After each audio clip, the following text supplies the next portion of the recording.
Hey guys, so we're going to take a look at the Crisis Core Final Fantasy VII PSP. Now this was released around the time, well at the same time as Crisis Core was released in Japan. And I imported this around there. I actually had to import it from Germany because when I tried to get it from Japan, everyone was sold out. So a German guy that had bought some to sell on eBay, he was my salvation. My rather expensive salvation, in fact.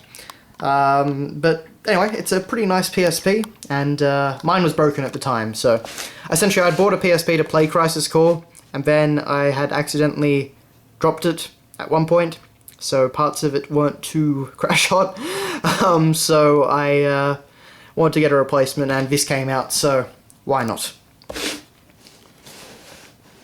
So we basically just have this silver Crisis Core logo everywhere, as well as some free random dots down there. We've got the big PSP logo in the same silver up on the top. It's a very shiny box. And on the other side we have the compilation of Final Fantasy X, pardon me, 10th anniversary logo. And that looks rather nice. Of course it's not done in the silver, only the logo and 10th anniversary bit is done in the silver, but anyway, it looks very nice. It's a very, very stylish box.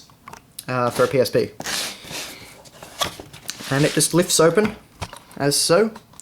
And I can't remember if there's anything in here, yes. Oh, there we go. So you got this little Buster Sword thing. And this was a very nice keychain sort of thing that you were supposed to hang on your PSP.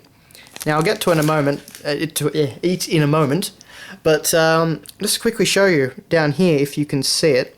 You see there? That's where you're supposed to hang it. You see how it's kind of, there's like this thin strip of black paint in the middle, and there's just kind of this grey on the other sides. It's kind of hard to show on the camera, but essentially that keyring has taken the paint off it down there. So that annoyed me quite a bit, considering it was, you're supposed to put it on your PSP and da-da-da. Well, apparently not. And down here we have the actual PSP box. So moving this to the side, kind of need more space with all these boxes.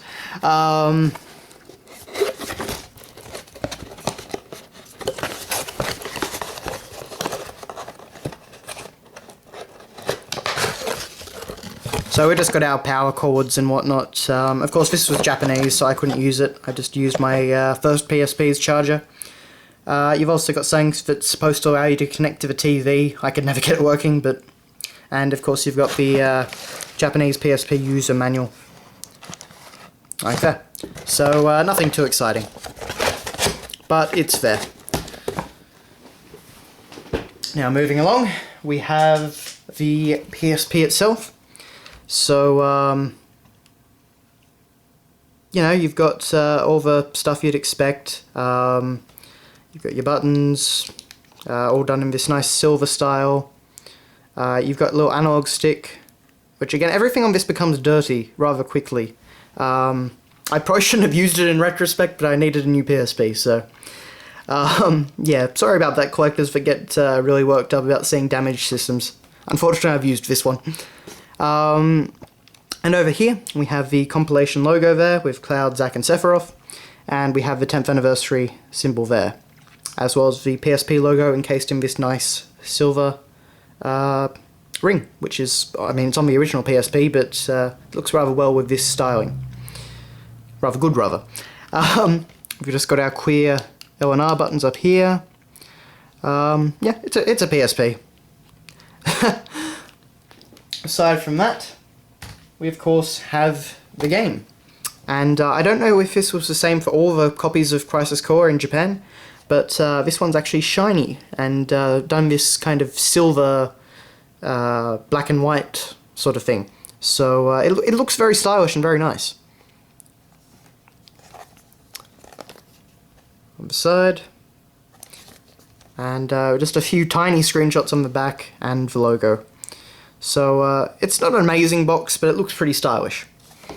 If you're wondering, actually, to this day I still haven't bought the English version of the game. I don't speak Japanese, but I played through it with a translation guide that I'd printed off for all the cutscenes, so I got through Crisis Core alright. So So we have the disc there. It's kind of hard to see, but you've just got the same compilation logo down there. In the background, we've got the same shot from the front, which you can kind of see there.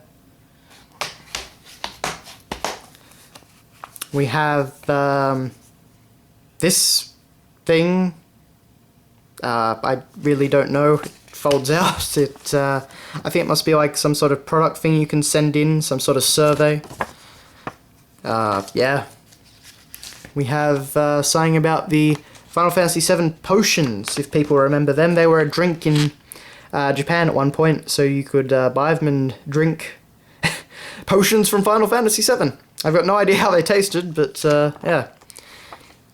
We also got an ad for the Japanese singer that did the song Why, which was the theme at the end of Crisis Core, which, yeah, it wasn't too bad.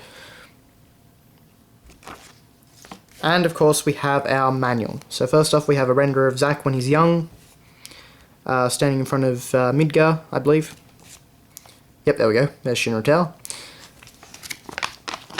Square Enix members code for Japan. It's full colour manual. You've got some renders like that, and Shinra in the background. All the different characters, so Angeal, Sephiroth, Genesis, I believe he was called, and Aerith. Shows you how to play the game. Pretty standard manual, but done pretty nicely. It covers everything. So anyways, that's pretty much it. At the back we just have some, there we are. We have some ads for the Final Fantasy 20th anniversary. So you could get Final Fantasy 1 and 2 on PSP, which were excellent remakes. You have Final Fantasy 12 International Zodiac Job System Edition. I never played that actually, so I don't know what it really changed. Then we've got ads for Star Ocean First Departure and Star Ocean Second Evolution, so the first two games being released on PSP.